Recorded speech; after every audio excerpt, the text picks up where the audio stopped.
हम BRICS इस BRICS के बारे में पढ़ने जा रहे हैं जिससे हमारे और आपके बिल्डिंग्स बनते हैं। बिल्कुल नहीं, आज हम इस ब्रिक्स के बारे में नहीं बल्कि हम पढ़ेंगे BRICS इस ब्रिक्स के बारे में। So hello everyone, welcome to your own YouTube channel school चले हम, और आज हम क्लास 12 पॉलिटिकल साइंस के third chapter new centres of power में जो इस बार 2020 सिलेबस में जो नया टॉपिक ऐड हुआ है ब्रिक्स, उसके बारे में डिस्कस करेंगे। So let's begin the class. So let's discuss about the BRICS. The term BRIC was coined in 2001 by the then chairman of Goldman Sachs Asset Management, Jim O'Neill, claiming that by 2050, the four BRIC economies would come to dominate the global economy. BRICS is an acronym for an association of five major emerging national economies: Brazil, Russia, India, China, and South Africa. तो BRICS क्या है? See, सबसे पहले जो brick term है इसको coin किया था 2001 में। किसने? गोल्डमैन सैच्स एसेट मैनेजमेंट के चेयरमैन जिम ओ'नील ने, जिसने ये क्लेम किया था कि अगर जितनी भी ब्रिक कंट्रीज है अगर वो सब एक साथ आ जाए तो 2050 तक आते आते ब्रिक कंट्रीज पूरी दुनिया पर इकोनॉमिक लेवल पर स्पेशली डोमिनेट कर सकता है। ये ब्रिक्स एक एक्रोनियम है। अब ये एक्रोनियम क्या होते हैं? एक्रोनियम का मतलब होता है, टेक फॉर एग्जांपल DDLJ या फिर K2H2। DDLJ क्या है? दिल वाले दुल्हन या ले जाएंगे, और K2H2 क्या है? कुछ कुछ होता है। इसलिए ये दोनों ही बॉलीवुड के बहुत ही फेमस मूवीज में से है जिसमें लीडिंग रोल पे थे शाहरुख खान और काजल। आई होप आप सबको ये मूवी के बारे में याद होगा और बहुत पसंद भी किए होंगे। एनीवे, तो यहाँ एक्रोनियम का क्या मतलब है? एक्रोनियम का मतलब होता है वर्ड्स के पहले अक्षर को लेकर अगर हम दूसरे वर्ड्स का फॉर्मेशन करते हैं उसको बोलता है एक्रोनियम, इसलिए तो ब्रिक्स क्या है? ब्रिक्स भी एक एक्रोनियम है। B ब्राजील, R से है रशिया, I से है इंडिया, C से है चाइना और S से है साउथ अफ्रीका। अभी आप सोच रहे होंगे मैम ने ऊपर में लिखा है BRIC ब्रिक और नीचे लिखा है BRICS ब्रिक्स, इसलिए सी ये क्यों है?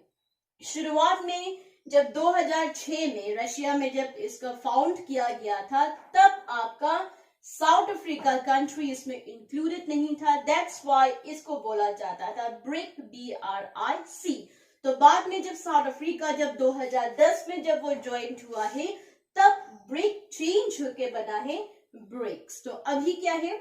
ब्रिक्स से BRICS। B से है ब्राजील, R से है रशिया, I से है इंडिया, C से है चाइना और S से है साउथ अफ्रीका, इसलिए तो ब्रिक्स जो है सबसे पहले फाउंड हुआ था आपका 2006 में रशिया में। उसके बाद उसको उनका जो फॉर्मेशन है, फॉर्मली जो फॉर्मेशन हुआ है वो 2009 में हुआ है।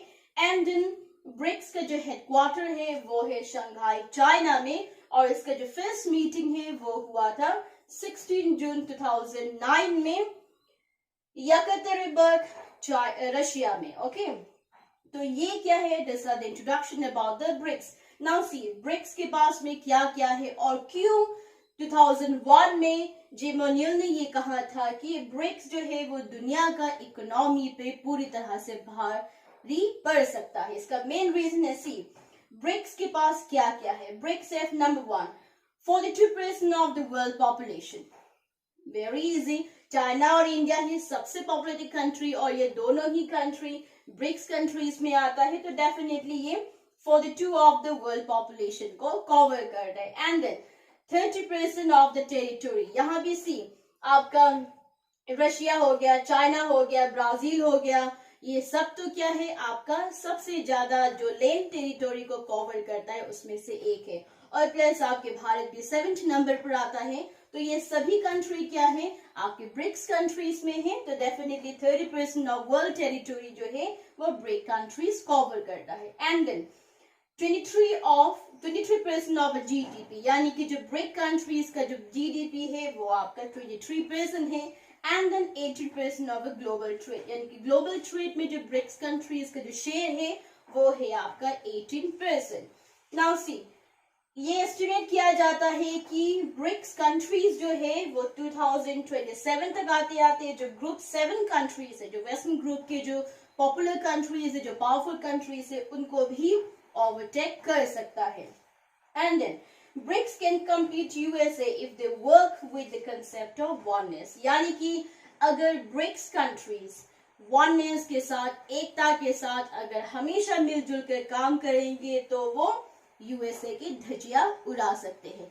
लेकिन फिलहाल इंडिया और चाइना के बीच में ही काफी अनबन चल रहा है, एंड देन रशिया के साथ भी काफी नोकझोंक हो रहा है, तो पता नहीं कितना हद तक ये आगे जाएगा। लेकिन फिर भी ये एक्सपेक्ट किया जाता है कि ब्रिक्स कंट्रीज क्या है, अगर एक साथ मिलजुल कर काम करेंगे तो आने वाले दिनों में यूएसए को बहुत जोरों शोरों से टक्कर दे सकता है।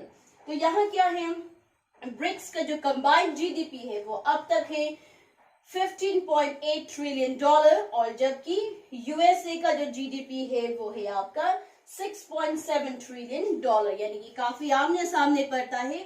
तो ब्रिक्स कंट्रीज का बहुत ज्यादा चांसेस है कि वो आने वाले दिनों में यूएसए की धज्जियां उड़ा सकते हैं। बस जरूरत क्या है, सभी बिग ब्रिक्स कंट्रीज को एक साथ मिलकर काम करना है। Okay, now let's discuss about some of the key objectives of BRICS. Number 1, to improve global situation. Number 2, to reform financial institutions. Number 3, to cooperate and distribute mutual economic benefits among its members. Besides, non-interference in the internal policies of each nation and mutual equality. यानी कि जो BRICS के जो की objectives पे, उसमें सबसे पहला पॉइंट क्या है, जो इस वक्त इंटरनेशनल लेवल पर ग्लोबली जो सिचुएशन से जो हालात है उसको सुधारना चाहते हैं BRICS countries. And then secondly क्या है, जो फाइनेंशियल इंस्टीट्यूशन है उसमें भी इंप्रूवमेंट लाना चाहते हैं। एंड देन नंबर 3, जितनी भी मेंबर कंट्रीज है वो एक दूसरे के ऊपर कोऑपरेट करेंगे, एंड देन जो इकोनॉमिक बेनिफिट्स है उसको म्यूचुअली डिस्ट्रीब्यूट करेंगे। एंड देन क्या है, जो इंटरनल जो पॉलिसीज होता है, जो इंटरनल अफेयर्स होता है, उस पे एक दूसरे के इंटरनल अफेयर्स पे दखल अंदाजी नहीं देंगे। यही आपके ब्रिक्स के कुछ की ऑब्जेक्टिव्स है। सी डियर स्टूडेंट्स, रिसेंटली भी मैंने आपको एक वीडियो में बताया था कि अगर एग्जाम्स में एम्स एंड ऑब्जेक्टिव्स पूछता है किसी भी ऑर्गेनाइजेशन के बारे में, और अगर उस वक्त आपको पर्टिकुलर उस ऑर्गेनाइजेशन का एम एंड ऑब्जेक्टिव याद नहीं आ रहा है, तो घबराना नहीं है, वो क्वेश्चन को खाली नहीं छोड़ना है, बल्कि क्या है, उसमें जो कॉमन ऑब्जेक्टिव्स होता है उसमें क्या होता है, सबसे पहला होता है जो कंट्रीज है वो लोग आपस में इकोनॉमिक डेवलपमेंट लाना चाहते हैं। इकोनॉमिक डेवलपमेंट के बाद में they give focus to the social development as well, isn't it. Then उसके बाद में जितनी भी जो आपस में जो मेंबर कंट्रीज है वो एक दूसरे के साथ कोऑपरेट करेंगे, इजंट इट, और एक दूसरे का जो इंटरनल अफेयर्स में दखल अंदाजी नहीं करेंगे, इंटरफेरेंस नहीं करेंगे। ये सभी ऑर्गेनाइजेशंस के कॉमन एम्स और ऑब्जेक्टिव्स होता है। तो ये पॉइंट्स को आप एग्जाम्स में लिख सकते हैं। ओके, तो यहाँ भी क्या है, ब्रिक्स के भी ऐसे ही कुछ कॉमन एग्जाम्पल्स और कॉमन ऑब्जेक्टिव्स हमको देखने को मिले हैं। Now let's see about the BRICS summit की ब्रिक्स समिट अब तक कितना हुआ है और कहाँ हुआ है। टोटली आपका आज के डेट तक 11 ब्रिक्स समिट हो चुके हैं, जिसमें से पहला समिट हुआ था रशिया में 2009 में, और इसमें इंडिया में से जो पहले के जो प्राइम मिनिस्टर मनमोहन सिंह थे वो हमारे भारत को रिप्रेजेंट किया था। देन सेकंड हुआ है ब्राजील में 2010 में, थर्ड हुआ है चाइना में in the year of 2011, fourth हुआ है इंडिया में 2012 में, देन फिफ्थ हुआ है साउथ अफ्रीका 2013, देन सिक्स हुआ है ब्राजील में 2014 में, देन सेवेंथ हुआ है रशिया में 2015 में, 8 हुआ है इंडिया में 2016 में, 9 हुआ है चाइना में 2017 में, और 10 हुआ है साउथ अफ्रीका में 2018 में। और जो रिसेंटली जो ब्रिक्स समिट हुआ था वो हुआ है ब्राजील में 2019 में, और उसको चेयर किया था ब्राजीलियन के प्रेसिडेंट जेयर बोल्सोनारो ने, isn't it? तो यहाँ ब्रिक्स समिट्स में आपको क्या याद रखना है? सबसे पहला कहा हुआ है रशिया में 2009 में, उसमें से इंडिया को किसने रिप्रेजेंट किया था? आपका डॉक्टर मनमोहन सिंह ने। ओके, देन इंडिया में समिट कितना बार हुआ है? 2 बार हो चुका है। पहला है 4th समिट 2012 में, सेकंड कब हुआ है? 4+4 8 कौन से साल में? 2016 में। ओके, और जो लेटेस्ट जो अब तक का जो 11th नंबर है वो कहाँ हुआ है? ब्राजील में हुआ है 2019 में, और उसको चेयर किया था ब्राजीलियन के प्रेसिडेंट जेयर बोल्सोनारो ने, isn't it? तो यहाँ क्या है? सेम जो 12th समिट है वो आपका रशिया में होने के बाद था, लेकिन इस बार की कोविड-19 पैंडेमिक की वजह से वो 12th समिट पोस्टपोन्ड हो गया है। Okay, now let's discuss about the New Development Bank.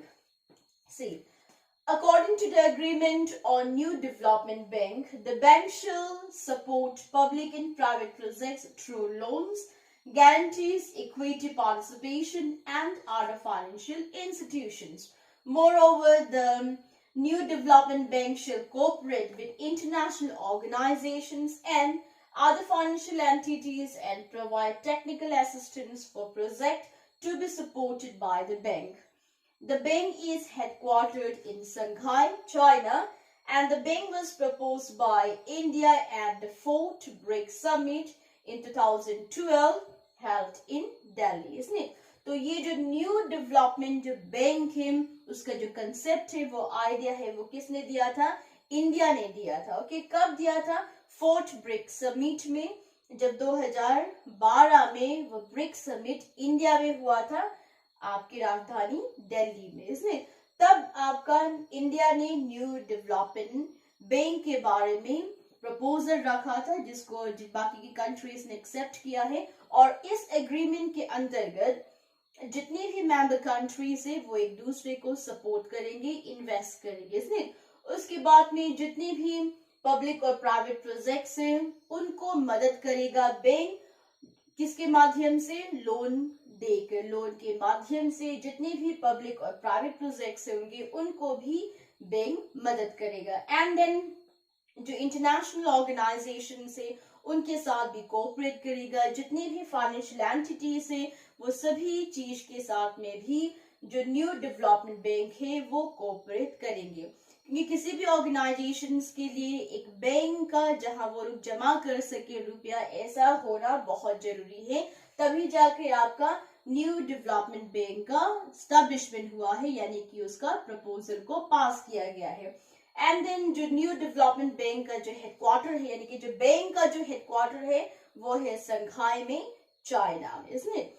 So this all are about the BRICS. See, अगर हम ब्रिक्स के बारे में डिस्कस करेंगे तो बहुत लंबा चौड़ा हम कहानी खींच सकते हैं, बहुत सारे पॉइंट्स के बारे में हम डिस्कस कर सकते हैं, लेकिन आज हम उतना ही पढ़ेंगे जितना क्लास 12 स्टैंडर्ड के लिए जरूरी है, और जितना इस बार की सीबीएसई ने जो क्लास 12 के नए सिलेबस हिसाब से जो पीडीएफ निकाला है उसी हिसाब से आपको ये पढ़ाया गया है। तो क्लास 12 स्टैंडर्ड के लिए इतना ब्रिक्स के बारे में जानना काफी है। So I hope the points are clear here. Okay then, thank you so much for watching today's video. I hope you like and subscribe my channel. If somehow you forgot, then please do like and subscribe now and click the notification bell icon so that you can stay updated about every new videos I upload. So till then, take care and study well. See you all in the next video. Thank you.